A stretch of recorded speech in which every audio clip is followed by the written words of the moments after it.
257장 에피소드에서 이어집니다. 이거는 그냥 개인적인 건데 이제 연말이다 보니까 연차 이런 거 계산을 마무리 짓잖아요. 그렇죠, 그렇죠. 출장을 봤는데 내가 64일을 갔더라고. 와, 2달 넘게. 네. 금요일로 하면 3달을 갔네. 근데 내가 3월부터 직무를 했으니까 네. 엄청 많이 간 거죠. 네, 한 3분의 1 정도? 근데 그게 12월에도 이제 마지막 교육 과정이 많아가지고 아무튼 그런 교육 과정 더해서 야. 이제 연말에 저희가 회사에서 특강을 하거든요. 네네. 인사를 불러놓고. 누가 오세요? 보통 근데 연말에는 트렌드 코리아를 많이 준비합니다. 아, 좋죠, 좋죠. 김난도 교수? 요번에는 김난도 교수님이 왔고 작년에는 전미경 교수님이라고 전미경 교수님. 제2저자일 거예요 아마. 아우. 그 팀장이십니다. 네. 네. 병은 잘할 거고. 네, 그래가지고 왜냐면 사실 저는 개인적인 소견으로는 트렌드 코리아 물이 좀 빠졌다고 생각을 해요. 예전만큼은 아니에요. 화제성은 예전만큼 없는 다만 것 같아. 이제는 그냥 기본 소양 느낌이다. 우리가 이제 신년 바뀌면 무슨 년인지 생각을 하고 띠 생각하고 이런 거 다 기본적으로 그냥 알게 되잖아요. 그 정도의 개념이다라고 생각을 하고 그래서 그것도 어차피 특강도 저희가 제 업무기 때문에 그거를 같이 하다 보니까 좀 바빴는데 네네. 그래서 이 방송을 들으면 그래도 뭐라도 건져갈 수 있게끔 예. 그 트렌드 코리아 2025의 키워드를 몇 가지만 좀 공유를 해드리고자. 네.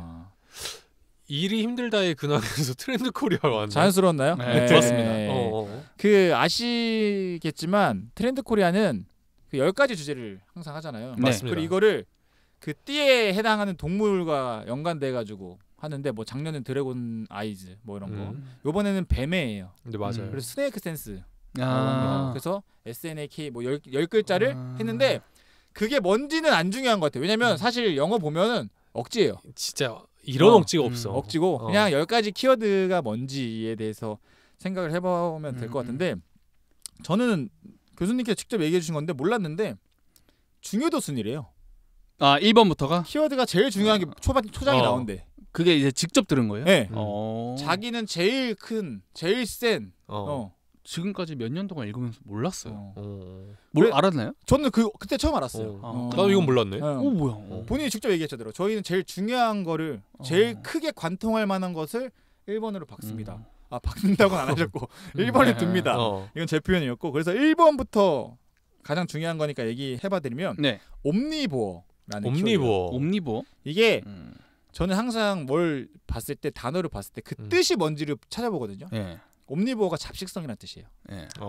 근데 이거를 그들이 말하는 뜻은 약간 고정관념에 얽매이지 않고 이제 소비자들이 소비를 한다는 거예요. 예를 들어서 이런 거죠.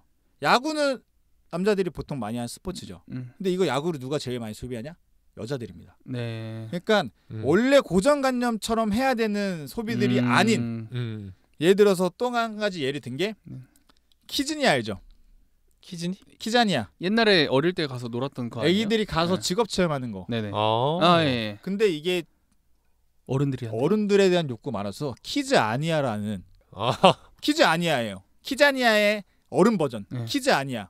이게 실제로 잠실에서 엄청나게 많이 지금 진행을 하고 어른들이 있어요. 그러면 어른들이 가서 똑같이 체험하는 거예요. 소방관 체험하고. 그거는 거의 그 롤플레잉 그 직업 정해가지고 상황극 하는 그런 거 아니에요? 그러니까 약간 비슷한 느낌인데 이제 뭐 강도나 이런 게 좀 세지는 거죠. 애들보다는. 근데 이게 굉장히 잘 팔려요. 그러니까 우리가 생각했을 때 이걸 어른들이 한다고? 진짜 불나고 있는데. 아니 실제 소방관 체험입니다. 보니까 나도 찾아봤거든요. 소방관 체험은 건물이 하나 크게 있고 불난 거 있으면 불로 끄더라고. 이런 게 있대요. 나도 처음 알았어 이거 하면서. 약간 놀이로 하는 거군요. 그러니까 이런 고정관념에 얽매이지 않는 소비자들이 많아질 거다. 네. 이거 관련된 효과 중에 레드 스니커즈라는 효과가 있대요. 뭐냐면 그 정말 다들 정장 차림으로 입은 파티에 빨간색 신발 신고 가는 거야. 그러면 사람들이 봤을 때 쟤 왜 저런 거 신고 왔어가 아니고 저 사람 뭐 있나 보다. 주목도가 생기는. 저 사람 뭔가 저명하고 뭔가 여기에 뭔가 이제 패션 감각이 있는가 보다. 이렇게 생각하는 게 레드 스니커즈 이론인데 쉽게 딱 받아들일 수 있는 사례가 미니진이에요. 미니진이 기자회견에 나왔을 때 그 사람 돈이 얼마나 많은 사람이야. 근데 뭐였죠? 그냥 유에라 쓰고 왔죠. 그렇죠. 유에라 엄청 잘 팔렸죠. LA. 그러니까 반전인 거예요. 소비 자체가. 뭐 마크 주커버그가 맨날 회색 티 입는 것처럼 그런 것처럼 이제 사람들이 부자라고 해서 좀 비싼 걸 소비하는 것도 아니고 그렇다고 해서 또 남자라고 해서 남자들이 사는 것만 소비하는 게 아니고 이런 소비자들이 많아질 거다. 그럼 시사점이 뭐냐? 옛날에는 저희가 어떤 마케팅을 세울 때 제일 중요한 게 타겟팅이었잖아요. 네. 그렇죠. 타겟팅 의미가 없다. 그러게요. 타겟팅이 어려워지네. 아니면 아예 마이크로 타겟팅으로 가야 된다. 좀 더 세분화해서 더 디테일하게. 그래서 이게 가장 먼저 나온 이제 모든 키워드에 약간 근간이 되는 옴니보어라는 키워드였고 두 번째로는 저는 사실 듣고 약간 웃었는데 아보아예요. 아보아. 줄임말입니다. 맞춰보세요. 아보아. 아니 뭐였더라? 아가리? 아주 보통의 하루. 아보하? 아주 보통의 하루. 아니 일단 발음 이슈가 왜 아보아? 아보하. 아보하라고 해야죠. 아보하라 했지 않았어요? 아보아라고 아보하. 그래서 아보하 했으면 나 바로 맞췄을 거야. 바로 알로하 갈겼지. 보통의 하루. 자, 이거는 그냥 뜻에서도 느껴지지만 이제는 무탈하고 소탈하고 안온한 이런 것들이 더 중요해진다 이거예요. 근데 잠시만요. 옛날에 뭐 한 10년 전에 트렌드 코리아에서 소확행 해가지고. 자, 이게 소확행의 달라요? 피로감에 의해서 나온 거예요. 왜냐하면 소확행이 변질됐어. 갓생 막 하려고. 소확행인데 오늘의 소확행인데 시그니엘에서 사진 찍어서 소확행이라고 해요. 오늘의 소확행인데 스위스 가가지고 사진 찍어서 오늘의 소확행. 그러니까 사람들이 이 소확행에 질린 거야. 그리고 피로감이 생긴 거야. 그래서 이 아보아는 사람들이 알리질 않아요, 잘.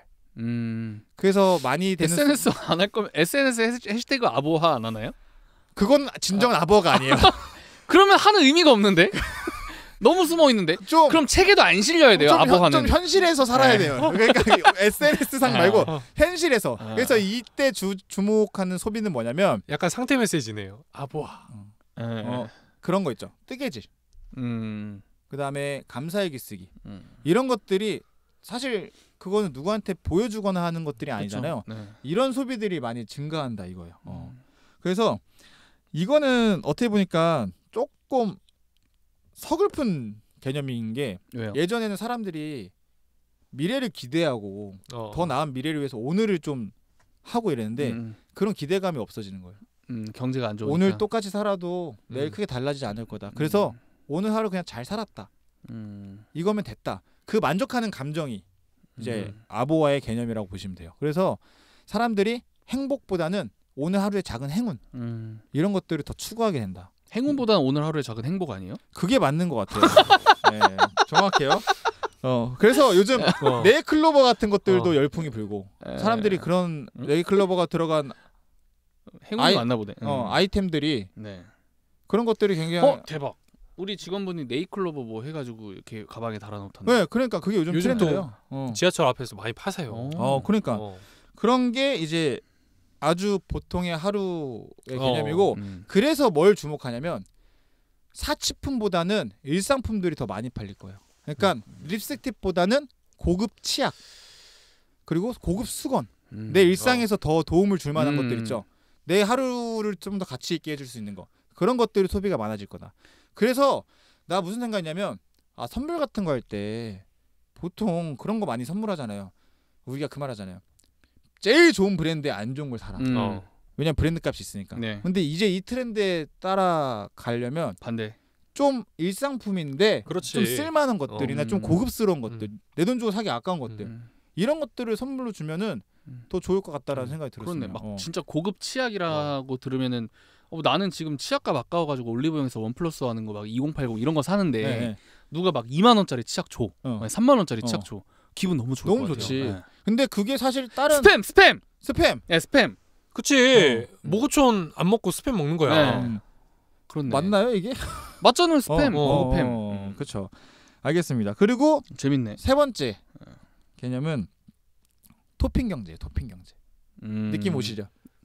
요아정. 피자보다 토핑에 더 많은 가치를 쏟아붓고 사람들이 그것에 열광하는 현상이 이제 토핑 경제라고 볼 수가 있는데 아까 말씀드린 요아정. 이거 먹방 영향인 것 같아 그러면. 근데 다른 그러니까 먹는 거에 국한되지 않아요. 토핑이. 크록스 선택할 때도. 크록스 지비치 엄청 사죠. 액세서리도 기본 액세서리에 더 추가하는 개념의 이런 액세서리 더 유행해진다 이거예요. 유행해진다. 네. 방금 개념에 2번 한 거 아세요? 네? 개념에 되게 개념에. 개념에 되게 개념에 이랬어. 아니, 개념에 개념에. 개념에. 네, 이거 제가 따서 보내드릴게요. 되게 재밌었어요. 얼마나 마음이 급하면 개념에 개념에. 그래서 저 이거 보면서 알았는데 각종 꾸미기들이 많더만. 아 닭구. 맞아요. 닭구, 폰꾸, 닭구, 폰꾸. 뾰꾸 뭔지 알아요? 삐오큐 꾸미? 아 뾰루지 꾸미기. 맞아요. 뭐? 뾰루지야. 뭐? 보통 저희 뾰루지 생긴 뭐예요? 짜요. 아니 이거 패치 붙이잖아. 아. 패치가 별 모양이야. 하트 모양이야. 요게 트렌드래요. 실제로 뾰꾸. 엄청 많이 한대. 그리고 내가 2022년에 살고 있나? 썬꾸. 선글라스 꾸미기? 네. 이제 그 젠틀몬스터 같은 데서 기본 선글라스에 더 추가할 수 있는 것들을 화려한 파츠를 선글라스, 만드는구나. 이런 거를 계속 개발을 한다는 거예요. 그 다음에 빼꾸는 알겠죠? 가방에다가 자꾸 뭐 붙이는 거예요. 요즘 인형 달고 다니는. 네, 인형, 많이 하죠. 인형이나 패치나 와펜. 이런 와펜이 그 공수부대 마크 같은 걸 그럼 와펜이라고 해요. 와펜. 자기 옷에 붙이는 거. 네. 기본 소양이 부족하면 어떻게 해야 되죠? 몰라요. 와펜 처음 들어봤어요. 그러니까 이런 각종 꾸들이 많아질 거다. 소양이 부족한 트렌드도 모르고. 그리고 이거를 저희 근데 아까도 킹받는 게 맞죠, 옳죠. 뼈다락지 꾸미기 이런 거 맞죠. 우리가 하는 구독 서비스 있죠. 네. 이런 것들도 이제 토핑 경제로 바뀔 거다. 선택해서. 내가 옵션을 추가해서 가격이 올라가는. 나는 축구 얘기만. 뭐 이런 거. 그렇고 아니면은 광고 없는 거를 추가한다거나. 실제로 넷플릭스 요금제가 이제 차등화 되잖아요. 그렇죠. 그래서 어려워요. 저희 가전 시장도 구독을 이제 진행을 하거든요. 네. 구독도 이제 무상 AS 기간이 늘어나고 가격을 분할해서 내고 케어받는 건데 그것도 이제 옵션을 추가해서 하면 고객한테 더 많은 토핑 경제를 창출할 수 있다. 이런 얘기를 하더라고요. 근데 거기서도 얘기하지만 제일 중요한 건 본질이에요, 본질. 그럼요. 그러니까 본품이 괜찮아야 되는 거예요. 경쟁력이 있어야 돼요. 마라탕, 요아정 이런 게 요아정 자체로도 맛있어야 돼. 안 그러면 살아남지 못한다. 그 사례로 예전에 난 이런 폰이 있는 줄 몰랐는데 구글에서 아라폰을 만들었대. 아라폰. 못 들어봤어요.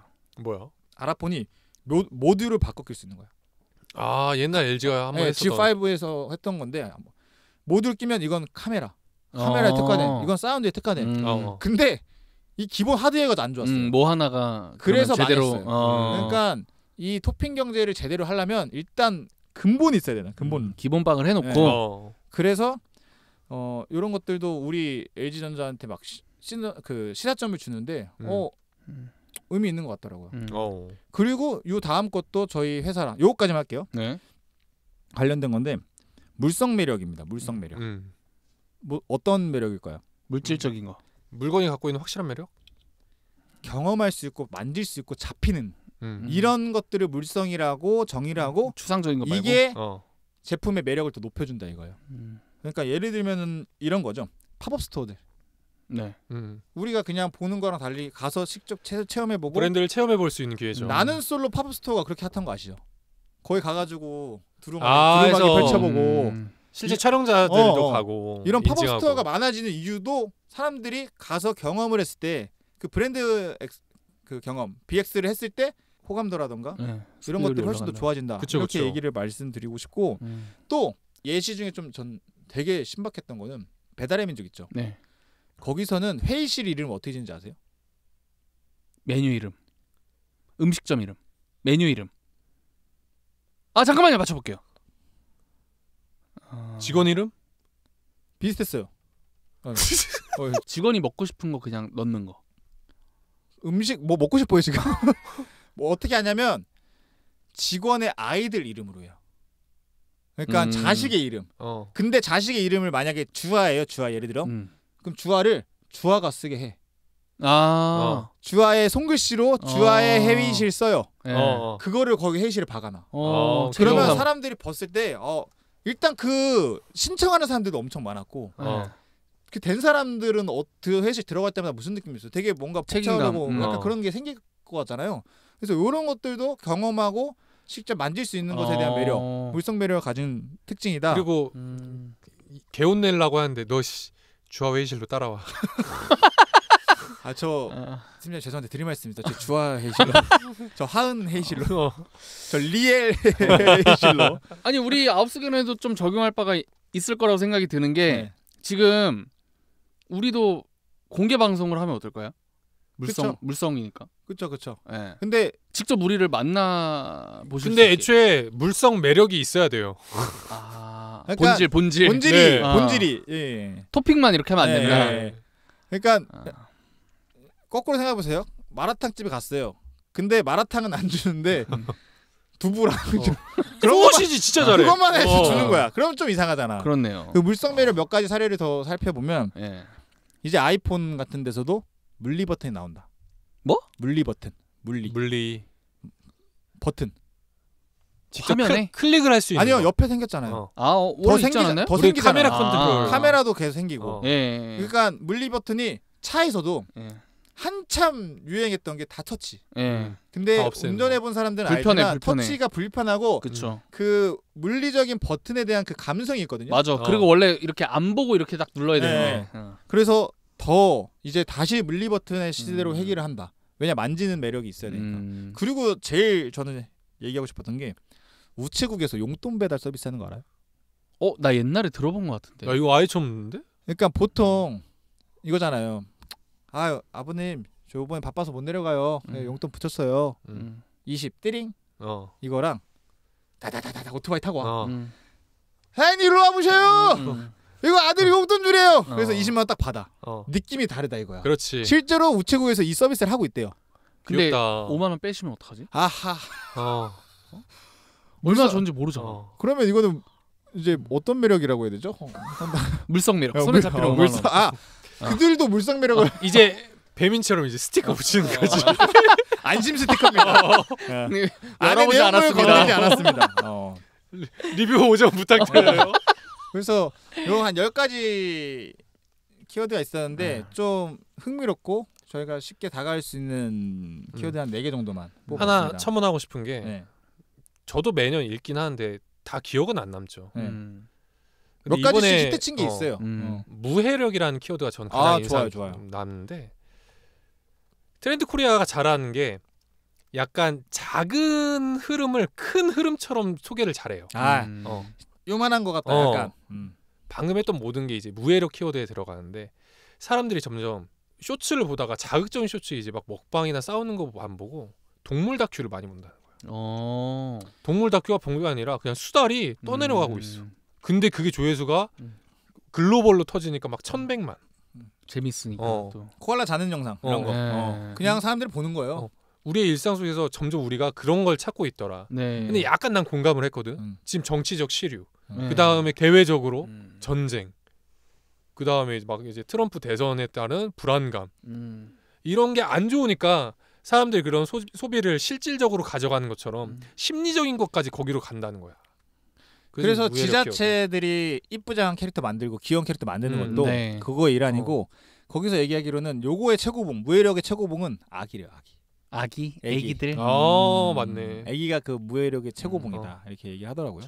근데 전 단점이 서점에 굿즈 많이 팔잖아요. 자고로 제가 생각하는 서점이라 하면 뭔가 저자의 친필 사인회도 자주 열리고 책을 읽을 수 있는 공간도 있고 해야 되는데 어느 순간 이제 그 반절 정도가 다 굿즈 파는 건데 그 굿즈는 다 캐릭터. 그러니까 그 무해력 캐릭터가 거론돼서 다 소비가 되는 거예요. 해당되는 거긴 한데 한편으로는 그런 게 본질까지 넘어오고 있으니까 좀 아쉬운 부분도 있더라고. 그래서 이 특강 끝날 말미에 그 질문을 몇 가지 받았습니다. 근데 저도 궁금했던 것 중에 하나가 이건 어디서 트렌드를 착안하고 어떤 기준으로 선정을 하냐, 뭘 제일 우선적으로 하냐. 그랬더니 하시는 말이 일단 전방위적으로 돼야 된다고 하더라고요. 그러니까 스포츠 업계에서 이게 성행해. 근데 이게 다른 데서는 안 그래. 그러면 적용을 안 한다. 그게 아니다. 그러니까 좀 대중적으로 딱 봤을 때 퍼트려져 있는 걸 내가 보기엔 키워드화하는 것 같아. 근데 그게 능력이긴 하겠죠. 그렇지. 그래서 트렌드 코리아는 뭐 제가 이거 기억하기로는 맨 처음 유명해진 게 편의점 사장들한테 BGF였나? 다 맞아요. 읽게 했대요.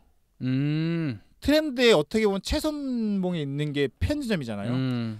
매번 시즌송 나와야 바뀌고. 되고 그래서 그걸 읽게 이렇게 했다가 되게 많이 전파돼가지고 이게 뭐 거의 20년째 뭐 이렇게 많이 나왔다 하더라고요. 그렇죠. 07년도인가 그때부터 했습니다.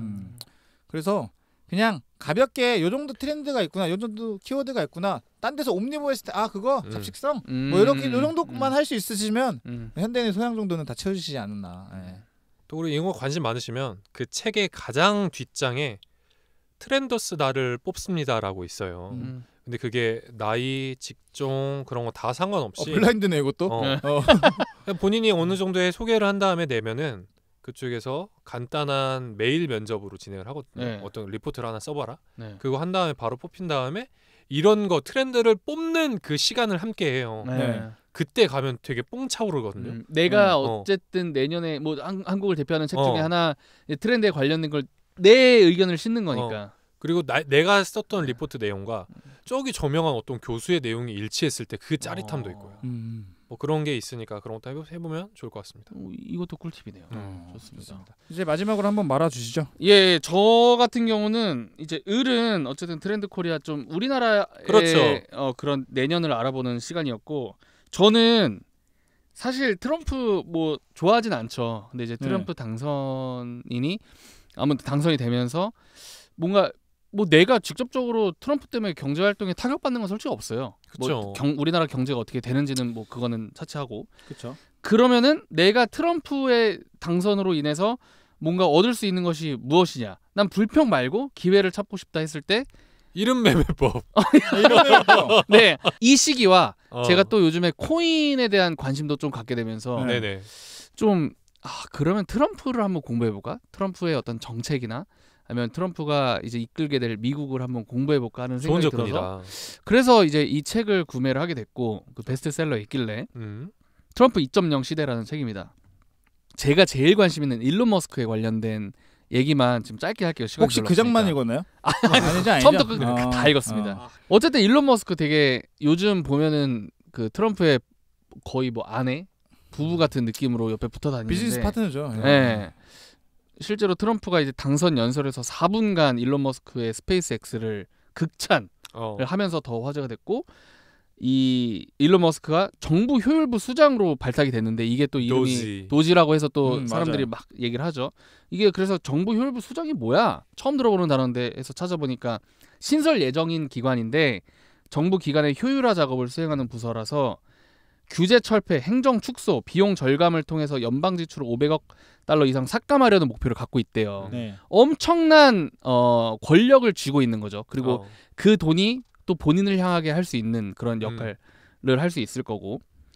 일론 머스크가 지금 가장 주력으로 하고 있는 게 우주항공, 자율주행, 전기차, 로봇, AI인데 이 중에서 우주항공 분야는 특히나 정부 규제나 이런 게 좀 빡세고 하기 어려운, 개발하기 어려운, 항상 부딪히는 분야인데 트럼프가 있을 때 최대한 그 스페이스X의 어떤 우주항공 분야를 키워놓는 게 일론 머스크는 정말 중요한 상황이기 때문에 이 스페이스X가 트럼프의 지금 읽으시는 거 아니죠?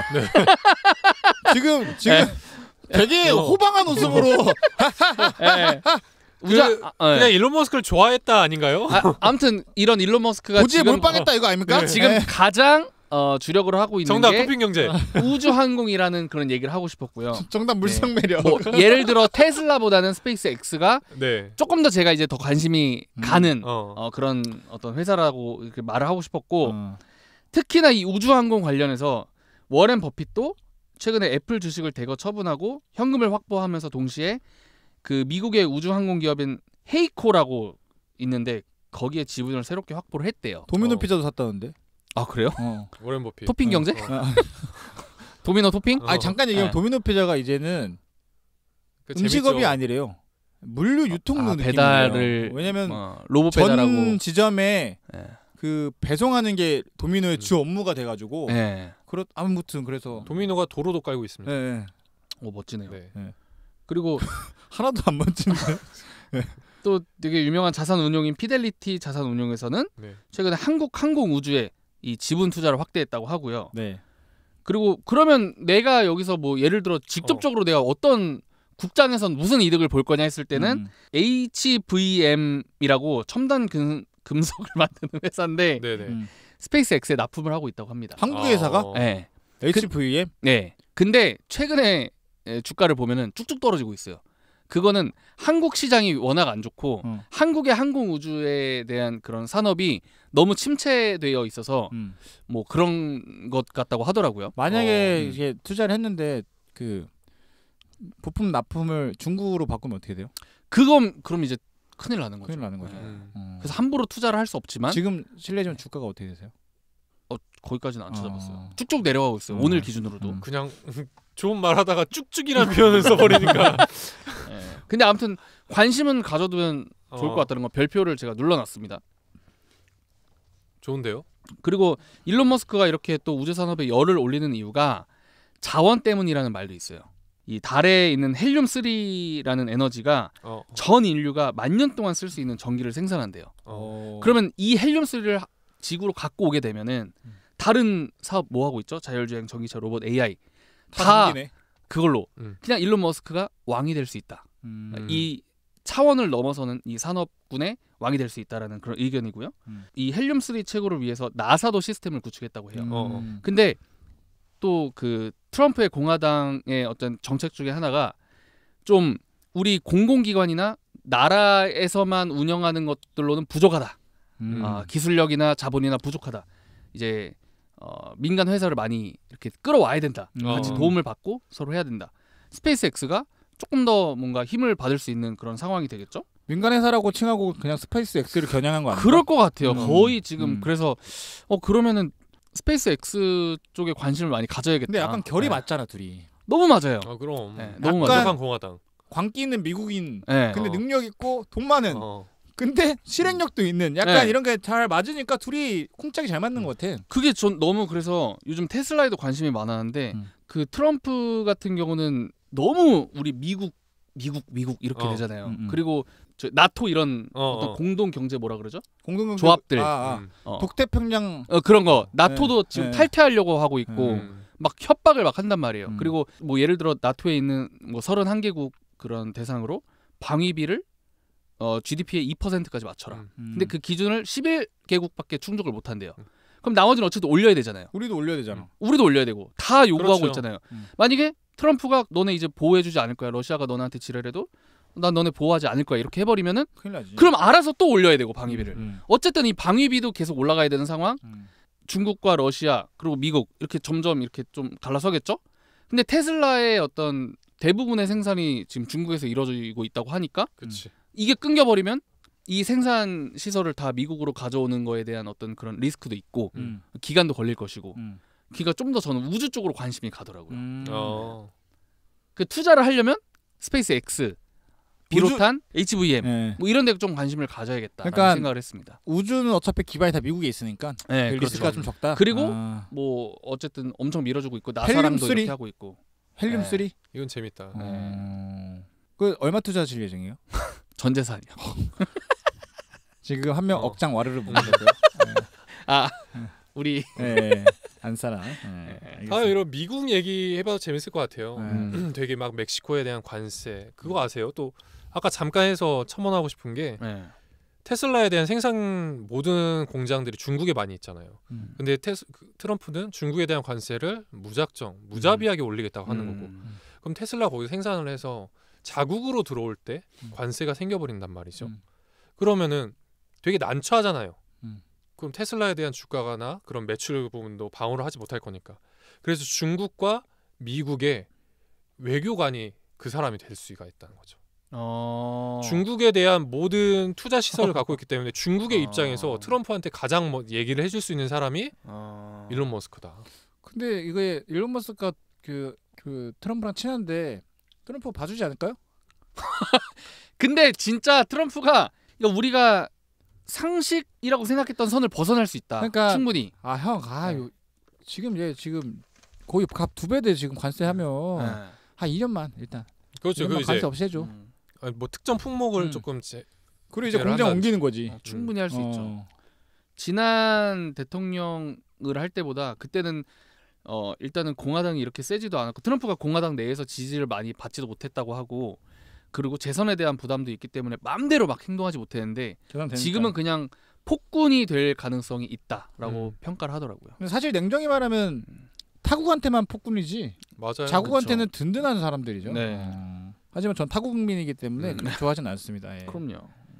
알겠습니다. 오늘 저희 근황 얘기였습니다. 놀랍게도 주제가 근황부터 그래도 문학의 밤 때 이런 걸 소개해 주셨으면은 그러니까 책을 그때 아주 읽고지.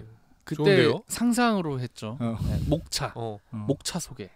다음에 이런 거 해주면 너무 좋을 것 같아요. 알겠습니다. 좀 더 좀 깊이 해볼 수 아니면 이거 하겠습니다. 앞장 얘기도 해도 될 것 같아요. 그러니까 안 읽었을 수도 있지만 이제 쭉쭉 내려가는 것도 있지만 쭉쭉 올라가는 것도 있었을 거니까. 맞습니다. 사실 그런 정보를 더 원하거든요. 네.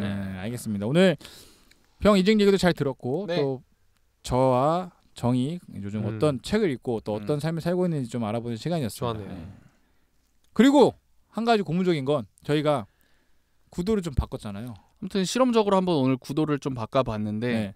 유튜브로 보실 분들은 당황스러우실 수도 있고 좋으실 수도 있고 훨씬 낫다 생각하실 수도 있고 이전에 낫다 생각하실 수도 있고 그런 게 있으시면 댓글로 한번 달아주시면 의견 주시면 감사하겠습니다. 저희도 이제 유튜브 이제 1년 차기 때문에 여러 가지 다 시도해 보고 있거든요. 최대한 무려 지금 여기 카메라 3대가 동원된 다 최신식입니다. 네. 다음 주 컨텐츠도 기대해 주시면 감사하겠습니다. 네. 여기서 마무리 짓도록 하겠습니다. 네. 오늘도 내일도 언제나 하세요. 화음이었나요? 네. 오늘도 내일도 언제나 흔들리지 않고 다음 주 만나요. 아스게로 안녕.